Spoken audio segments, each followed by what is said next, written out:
Well, as you already know from the church news, we're commencing our new sermon series on the book of Daniel. In fact, that wasn't what we were planning initially of doing. I've got Kathy on staff now, and she's on my toes to make sure that I'm organised, and which I really appreciate.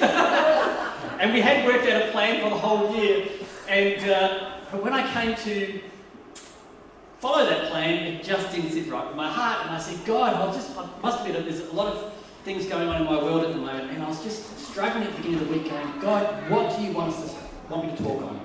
What should we be focusing on as a church this term? And God led me to Daniel, and next minute I spent 3 hours just reading Daniel, and I just got caught up in it and went, this is, God, thank you, this is what we need to hear as a church this term. So, Daniel. Well, as a bit of a way of introduction, many people regard the first half of the book of Daniel as being one of the simplest books in the Bible. Why? Well, because we often use it for children's illustrations, don't we? Think about how much of the book of Daniel is actually used in children's ministry programs. Who can name some lessons or Sunday school lessons from Daniel? Think about what are some Sunday school lessons from Daniel? The lion's den, of course. Daniel and he's in the lion's den. What are some others? The fiery furnace. Any others? Writing on the wall. The writing on the wall. Eating vegetables. The what, sorry? Eating vegetables. Yes, but I can't hear what you just said. I'll say yes. Oh, the vegetables. The vegetables you're going to talk about this morning. All these weird and wonderful prophecies that he has. And how he can interpret dreams. So a lot of people think of it as a really simplistic kind of book. But on the other hand, for centuries, scholars have endlessly debated the meaning behind the visions that are in the second part of the book. So there's this temptation to either dismiss part of the book, this amazing book, because of its simplicity, or get caught up in the images and the prophecies that we miss the big picture, the purpose of the book. Now, more than just a bunch of stories describing the faithfulness of Daniel and his friends, the book of Daniel is a powerful witness to God's sovereignty and power over evil. With the word king or kingdom being used more than 150 times in Daniel, the book contrasts earthly kingship with God's heavenly kingdom and deals with the temptation to worship something or someone other than God. Today I'll be looking at Daniel's response to being forced to live in a culture of compromise. As Christians living in Australia, we are unlikely to have threats made against our lives because of our faith. Realistically, however, there are many underlying pressures placed upon us daily that tempt us to realign our values to this world. Would you agree? Yes. Things that once upon a time were seen to be immoral or socially objectionable are now viewed as acceptable. And if we dare take a stand for what we believe to be true, we are considered intolerant or called bigots. Specific biblical teachings that go against things that are considered socially acceptable are now considered taboo. Take, for example, biblical views on gay marriage or gender fluidity. And certain expressions of faith are no longer permitted in schools, university, social and sporting environments and our workplaces. Friends, true freedom of speech has been eroded away and is continuing to be eroded away and will continue to do so as there is cultural and political opposition to Christian values.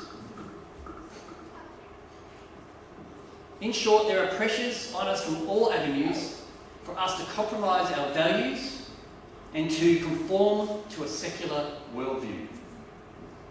So in many ways, our world is not that different to that of Daniel. Some might even go as far as to say that we are living in a modern-day Babylon, where we too are pressured to change our value system and beliefs through secular education, political and social demands. It's true. So what can Daniel and his friends teach us about living with conviction in a culture of compromise? Now, as a church that is trying to re-establish itself within this community, I think this is a really important message for us, a really important topic as we discover how to exist in our culture while also engaging and thriving in it as well. So today we're going to look at Daniel 1, and primarily I'm just going to be looking at 2 verses. But in order to get the context, I hate taking just verses out of, and just speaking just on 2 verses. We've got to understand the whole context. And so we're going to read all of Daniel 1, but I'm going to ask someone else in the church to read Daniel 1. Elijah, would you mind standing up and reading? It'll be up on the screen, but Elijah, take it away. Would you like to read Daniel 1 for us, please? In the 3rd year of the reign of Jehoiakim, king of Judah, Nebuchadnezzar, king of Babylon, came to Jerusalem and besieged it.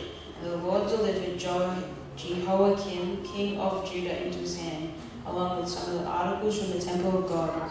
These he carried off to the temple of his God in Babylonia, and put in the treasure house of his God. And the king ordered Ashpenaz, chief of his court officials, to bring into the king's service some of the Israelites from the royal family and the nobility. Young men without any physical defect, handsome, showing aptitude for every kind of learning, well-informed, quick to understand, and qualified to serve in the king's palace. He was to teach them the language and literature of the Babylonians. The king assigned them a daily amount of food and wine from the king's table. They were to be trained for 3 years, and after that they were to enter the king's service. Among those who were chosen were some from Judah: Daniel, Hananiah, Mishael, and Azariah. The chief official gave them new names to Daniel. The name Belteshazzar to Hananiah, Shadrach to Mishael, Meshach, and to Azariah Abednego. But Daniel resolved not to defile himself with the royal food and wine, and he asked the chief official for permission not to defile himself this way. Now God had caused the official to show favour and compassion to Daniel. But the official told Daniel, "I am afraid of my lord the king, who has assigned your food and drink. Why should he see you looking worse than the other young men your age? The king would then have my head because of you." Daniel then said to the guard whom the chief official had appointed over Daniel, Hananiah, Mishael, and Azariah, "Please test your servants for 10 days. Give us nothing but vegetables to eat and water to drink. Then compare our appearance with that of the young men who eat the royal food, and treat your servants in accordance with what you see."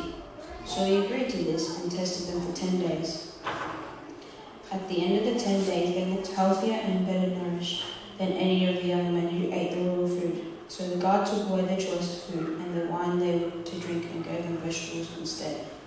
To these 4 young men, God gave knowledge and understanding of all kinds of literature and learning. And Daniel could understand visions and dreams of all kinds. At the end of the time set by the king to bring them into his service, the chief official presented them to Nebuchadnezzar. The king talked with them, and he found none equal to Daniel, Hananiah, Mishael, and Azariah. So they entered the king's service. In every matter of wisdom and understanding about which the king questioned them, he found them 10 times better than all the magicians and enchanters in his whole kingdom. And Daniel remained there until the 1st year of King Cyrus. Awesome job. Some of those names are pretty tricky. That's why I got you to read them. It's actually very apt that Elijah actually read that for us this morning. Sometimes we think of these characters in the Bible and we think of them as old men with grey hair, a bit like me really. But in fact, when this was going on, he was most likely a similar age to Elijah, which is pretty remarkable when you think about what he actually did. So living with conviction in a culture of compromise. Firstly, in this passage, Daniel drew a line in the sand with regards to compromise. Now, I'm sure all of us at some point of time in our life have felt pressured to compromise key values beliefs, or understanding. Hands up if you've, even relatively recently had to compromise or felt pressured to have to compromise your values. Yeah, pretty well, I reckon pretty well all of us at some point in time. Just recently, the mandated COVID-19 vaccinations forced many people with strong objections to the vaccination rollout to compromise their position for fear of losing their jobs. Whether or not you agree with the government mandates or not, I greatly admire those who are able to stand firm for their values despite the consequences. Many people were unable to actually stand firm because they just wouldn't be able to put food on their table. How wrong is that? Looking at our passage, we read in verses 3 to 4 that Nebuchadnezzar, king of Babylon, had fit, handsome and capable young boys selected from noble backgrounds to be educated in the ways of Babylonian culture. This included learning Aramaic, the sciences, diplomacy, religion and possibly even astrology.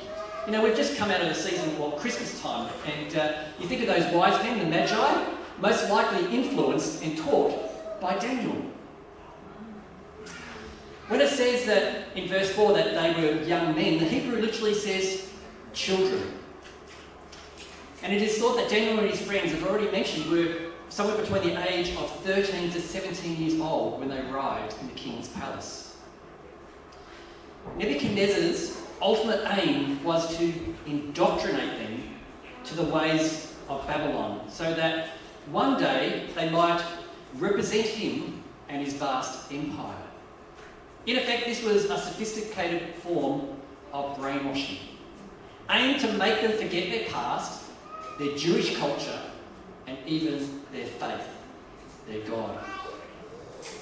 Giving them new names to these children was also a way of giving them a new identity. As an additional enhancement, they even got to eat the best food Babylon could offer and were provided with choice wine directly from the king's table. And this was seen to be quite an honour.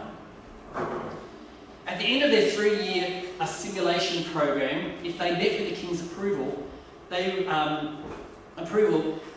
would actually be guaranteed high-level government positions. Now, for young boys enslaved in a strange land, this opportunity must have seemed too good to be true. But for Daniel, there was a line he was not willing to cross. To some extent in life, no matter what values you hold, we all draw a line in the sand on what we are willing to compromise on and what we're not willing to compromise on. In many cases, that line will be different for you than it is for me, as it's individual and it's a personal choice that we all need to make. And though whilst many decisions in life may be up to individual interpretation, as Christians, there are some lines that just shouldn't be crossed. But what are they? What are those lines? O.H. Hawkins, author and pastor, says, we can give in on the non-essentials. But where there's clearly teaching by God's word on a given matter, we should not give in. We should be resistant. The key verse in this chapter is verse 8. But Daniel resolved, or was determined, not to defile himself with the royal food and wine. For us, the refusal of the king's food and drink may seem like a trivial thing to take a stand over. After all, he'd already adapted and fitted into his new environment. He even was willing to change his name. But for Daniel, these were non-essential issues. However, he was not willing to do anything that went against God's command or jeopardise his relationship with his father. According to the law, the Israelites were forbidden to eat ceremonially unclean animals or meat that was not prepared according to God's law or regulations. And in addition, the first portion of the food that would have been offered to them would have been offered first to their idols, the idols in Babylon.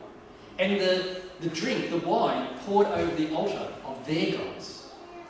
As such, Daniel was not willing to defile himself, or more specifically, pollute himself by eating or drinking from the king's table. But in denial, this had potential consequences.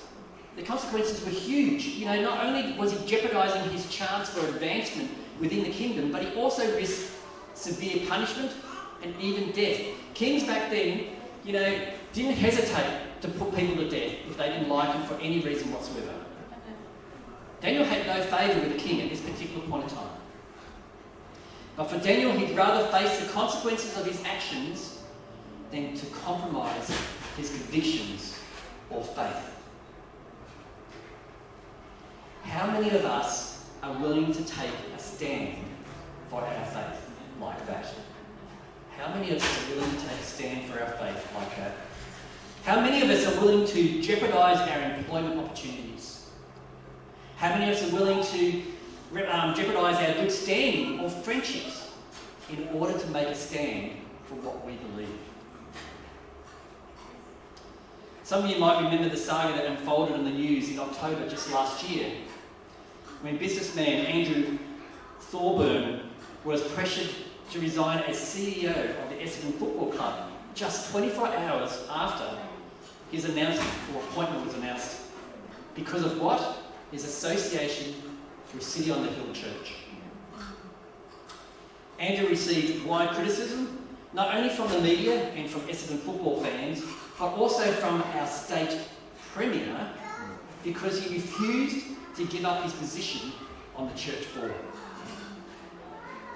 And in typical fashion, the media got on the bandwagon and labelled the church controversial because of their stance on homosexuality and abortion.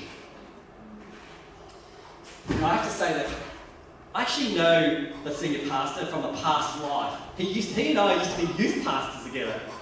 He is a godly man, and he's far from being anything from out there. Their church is actually an Anglican church, and is actually quite conservative in their theology and their position on these things. In fact, we as a church would hold very closely to their ideas on these matters. And that although his comments were perhaps a little bit, can we say he pushed the boundary a little? As I said, he and the church is far from being radical or far from being controversial. They're mainstream. But that's not how the media sees it, is it?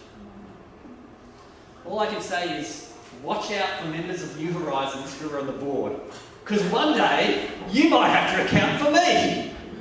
How ridiculous is that? One day I get up here and I say something, I'm actually preaching the Bible and I say it directly, straight out, and because you're on the board of New Horizons Church, you might have to pay, you might have to go in and, you might be forced to resign or do a please explain for why you're willing to support New Horizons Church and support me as a pastor. That's ridiculous.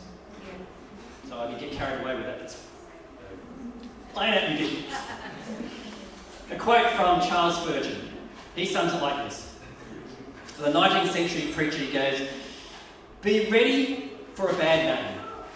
Be willing to be called a bigot. Be prepared for the loss of friendships. Be prepared for anything so long as you can stand fast by him who brought you with his precious blood."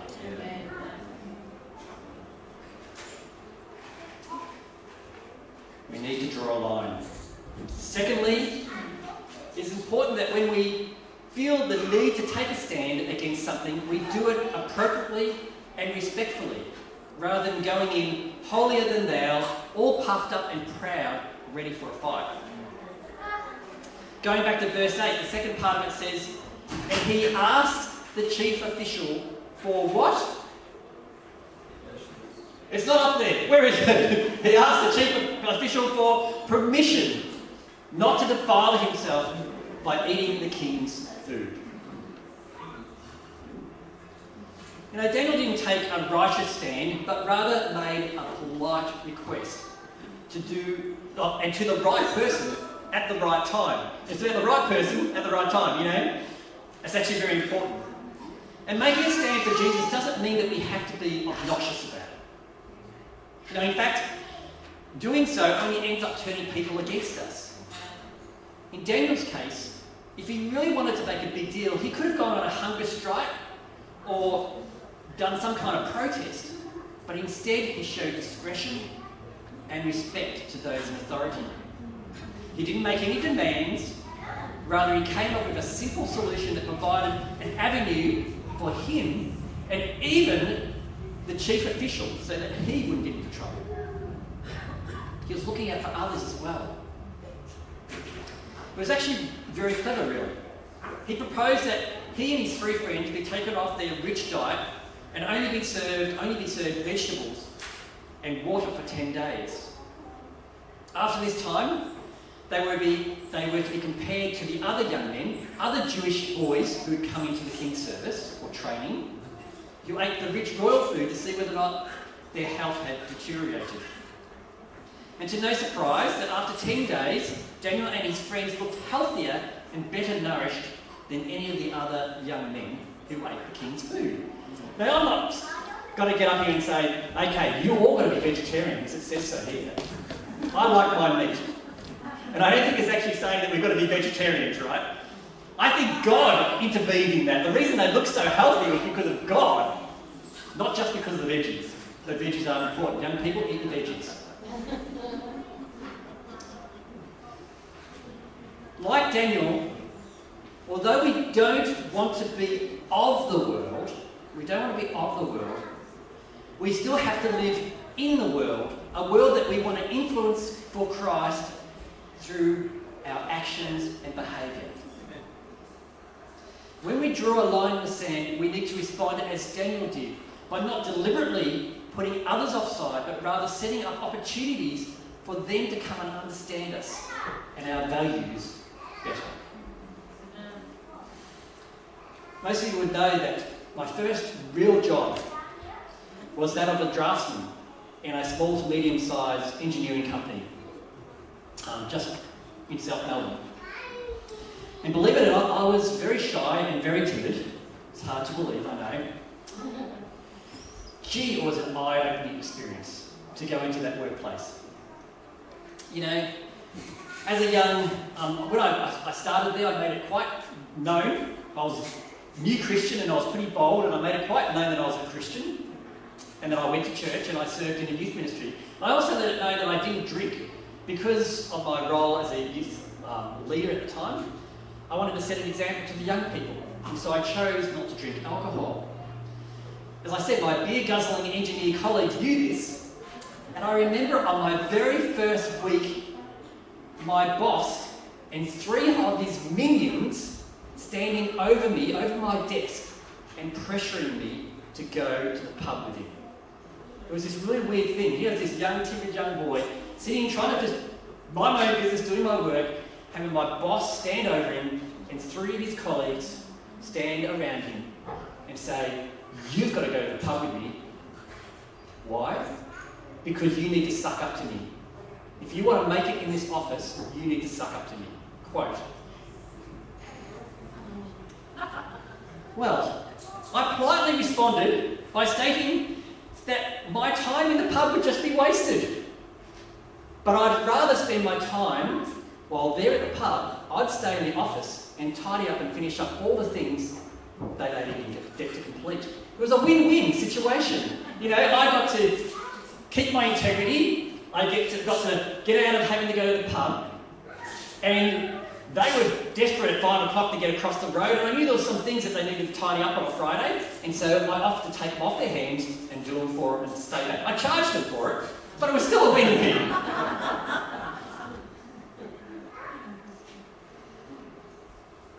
You know, so many inappropriate things occurred in that office that I'm almost embarrassed to say here in church. They tried to influence me in so many of their worldly values and ways. But the thing is, they eventually learned that I was not going to budge on the things or on anything that was going to cause me to compromise my faith. And you know, despite actually hating the place, when I first started there, I ended up staying there for 8 years. Wow. 8 years. Because every time I went to leave, they'd give me a promotion. Or they'd give me more opportunities. You know, you think about it, when I first started, there was this huge pressure put on me. There was actually realistically, some bullying going on. I remember being pushed in by my boss into the filing cabinet because I didn't get out of the way when he walked past. There was some really bad things happening in the office. But God softened their hearts. Amen.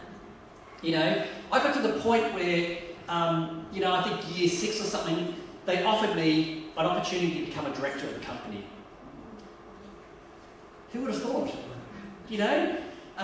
Even near the end, I'd actually decided to go to university and I wanted to study at Bible college. They worked around that to allow me to do that. They supported me. I could make up my hours so I could go to Bible college. Amen. Also, to go and work part-time for a church. Who would have thought when I first started working there that they would do that? Now surely, you know, I'm not going to deny that, you know, my behaviour hopefully had something to do with that, but I give God 100% the glory for what actually occurred. Because it wasn't me, it was Him. It was Him who was softening their heart, and it was Him trying to teach me how to be a witness. I actually appreciate that time. I used to pray every night, get me out of that place, get me out of that place. But God was teaching me a lesson. That was one of those things that if you would say, hey, teach me how to be patient. God, you pray, teach me how to be patient. Teach me how to be humble. How does He do that? He doesn't just overnight go, you're humble, you're patient. No, He puts you in a position where you have to learn to be patient, where you have to practice to be humble, where you have to practice to be a good witness for Christ. Now, I wasn't always, I know there was times I wasn't always a good witness. In fact, I remember one time I said, I'm ashamed to say, a bit of a derogatory comment, and they held me account for it. Because by then they knew my heart and they said, that's not what you should be saying. You're a Christian. And they held me account for it.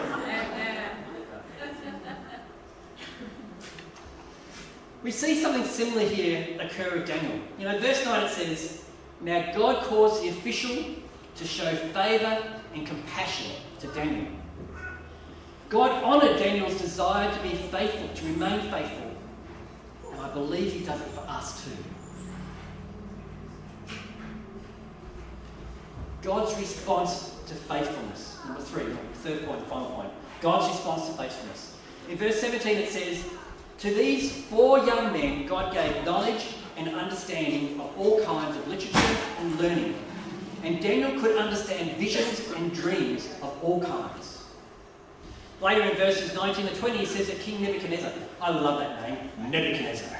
King Nebuchadnezzar could find none equal to Daniel and his friends, and that in matters of wisdom and understanding they were observed to be 10 times better than all the magicians and all the enchanters in the whole kingdom. You see, God blesses those who trust and obey Him, and He extends both spiritual and material blessings to those who follow Him. However, we can't expect to experience these blessings if we do not stand up for our faith. We do not stand up for what we believe, and if we do not trust Him. Jeremiah 17:7-8 says, blessed is the one who trusts in the Lord, whose confidence is in Him. They will be like a tree planted by the water that sends out its roots by the stream. It does not fear when heat comes. Its leaves are always green. It has no worries in a year of drought and never fails to bear fruit. If you want to bear fruit, we need to learn to put our trust in Him. We need to learn to make a stand, but do it appropriately. Daniel ended up having a long and successful career that spanned more than 60 years in the worst of circumstances, working for tyrants who, as I've already said, would not have hesitated to kill anyone who displeased them. And yet throughout this time, Daniel continued to remain faithful and obedient to God and displayed the courage needed to resist compromising the fundamentals of his faith. The life of Daniel serves as an example for us to follow and encourages us not to succumb to the cultural pressures that influence us daily. As a church, and individually, we need to be assured of God's truth. If we don't know what God's truths are, then we don't know what line we're not meant to cross. Yeah. We need to know His truths. We need to know our Bible. And then we need to stand fast on those biblical truths and not yield. Do not yield. There's many churches, unfortunately, denominations who have actually done exactly that. In order to fit in with their community, in order not to offend people, they've kind of softened things. And they've blurred the line to the point where they don't even know what is truth and what isn't anymore. Now, I'm sorry if I've been a bit critical here, but seriously, we need to stand firm on our faith. No matter what happens, we want to grow. We want to engage with our community, but we want to do it on our terms, respectfully, godly, in love, and in passion, and with commitment to follow God's commands. Amen. We need to be committed to not compromising and seeing even the trivial things in life giving to some of those trivial things that fly in the face of our beliefs too. Sometimes it's those little things that we do or we're tempted on daily that we go, that won't matter. It's the little things that lead to big things. You've got to stand firm in the little things. Not just go, these big ticket items over here. No, the little things all the way through. What might that be? Is it swearing? Is it pornography? Is it, sex outside of marriage? What are some of those things that the society just says, it's no big deal? Stand firm on the little things so you can stand firm on the big things. As I invite the musicians to come up, I've got 3 questions to finish up on. And I want you to think about these and spend a bit of time just reflecting on these. So I'm going to ask you to respond. What cultural pressures are you tempted by? What cultural pressures are you tempted by? Think about it.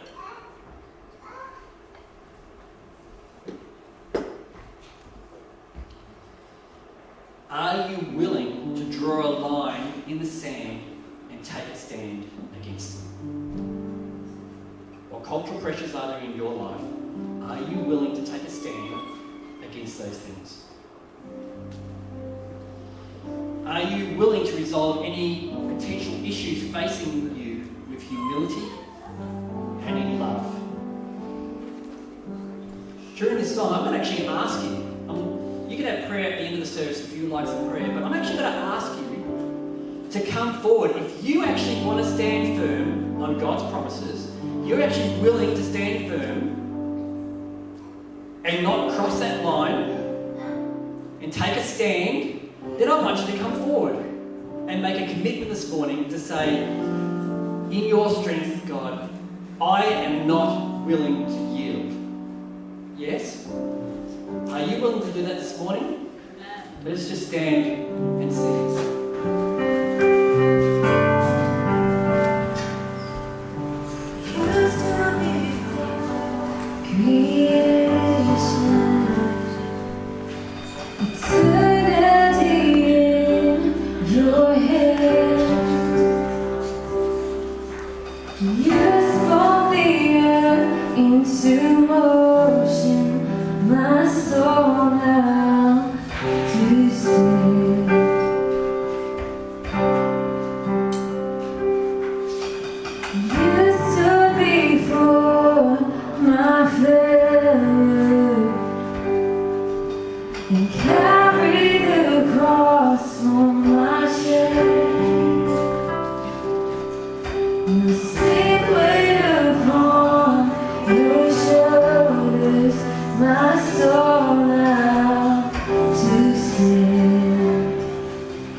Walk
Jesus, I just pray that you'll actually, convict our hearts.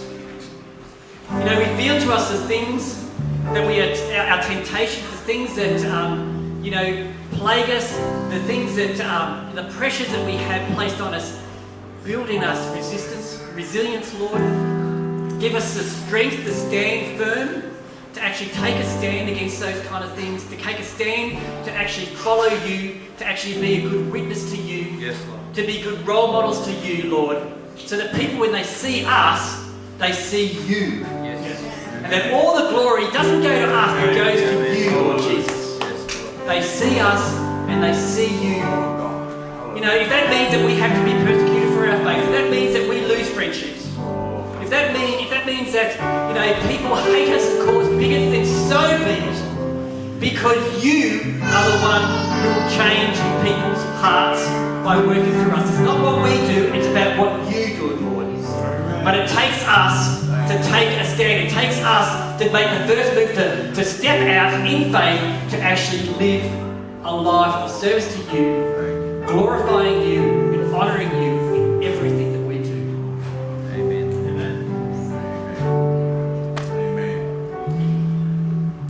If you'd like some prayer, feel free to stay in the front. We're happy to pray with you. Otherwise, there's morning tea at the back. God bless. Have a great week. Continue to take a stand for Jesus. Amen.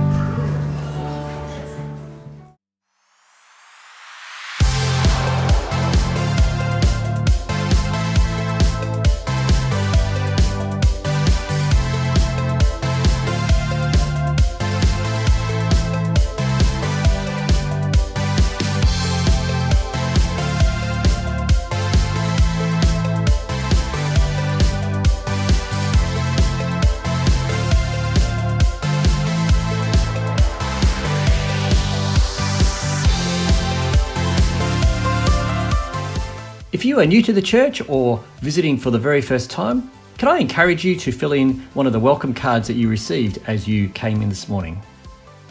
Up and coming services. On Sunday the 5th of January, starting at 10 a.m, we'll have our service reflection with communion and Rev Kids program. Speaker, John Newton. In the evening, we'll have our prayer meeting starting at 7 p.m, online only. On Sunday the 12th of January, we'll have our service of celebration again with full worship band and Rev Kids program. Also, a reminder to parents that Rev Kids will now be running every week during school term times. We would really appreciate it if you were able to fill in the expression of interest form that you were provided with as you came in this morning. This can be placed in the offering bag as it comes past. Please ensure you have your name on the form.